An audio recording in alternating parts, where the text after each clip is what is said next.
আজকে অনেক গরম পড়ছিল।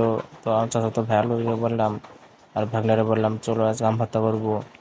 তারপরে ভাবি বললো যে চলেন চলো যাই আম ভর্তা করতে। পরে আলবাবিরে বললাম চলো তুমি গাছে উঠে আম পারো। পরে সে আলবাবি গাছে উঠে আম পাড়া শুরু করছে। এইদিকে আম ভাঙলেও গাছে ওঠার চেষ্টা করছিল, কিন্তু ভাঙলে উঠতে পারছিল না। পরে বললো যে না থাক আমি নেমে পড়ি। সে নেমে পড়লো। নেমে বললো যে মামা আমিও থাকলে যে কিছু সামনে আসে গিয়ে ভাঙলে বললাম ঠিক আছে তোমরা কি সামনে আসো গা। সে আম আনতে গেল।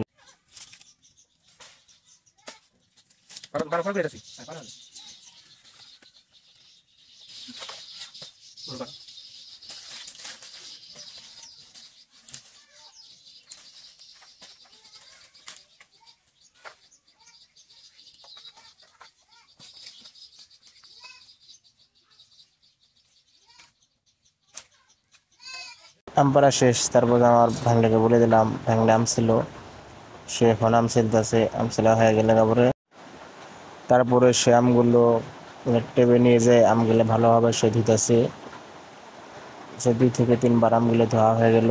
ধোয়ার পরে এখন এখন সেই আমগুলো মেশিন দিয়ে ভালোভাবে সে বলে নিচ্ছে। পোলা হয়ে গেলে কাপড়ে সেগুলো ভালোভাবে মরিচ দিয়ে মাখা হবে। অন্যদিকে আমার চাচাতো ভাই আলবাবি সে মেজ দিয়ে মরিচ করতে আছে। তারা বলছিলাম যে চিনার পারে যে মরিচগুলো পড়তো, সে বললো যে না ভাই আমি মেজ দিয়ে মরিচ করতে পারে ভালো হবে। সে এখন মরিচগুলো মেজ দিয়ে ভালোভাবে পড়তে আছে। দেখা যাক সে মরিচগুলো ভালোভাবে পড়া হয় কিনা। মরিচ পোড়া শেষ। তারপরে আমাদের ভাঙনা বললাম যে মরিচগুলো ভালোভাবে তোলো। ভাঙনা বললাম আমি জ্বলতে পারবো না, আমার হাত জ্বলে। আলবাবিটা বললাম আলো বলে আমার হাত জ্বলে, আমাকে ভালো হয়েছে আমি মরিচ টলতে পারি না।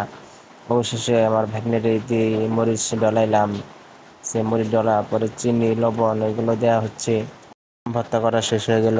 এখন আমরা আম ভর্তা খাওয়ার জন্য রেডি হয়ে গেলাম। সবাই আমরা বসে থেকে আম ভর্তা খাইতেছি। মোটামুটি ভালোই হয়েছে, খারাপ না। একটু লবণ একটুটা ঝাল বেশি হলে ভালো হইতো।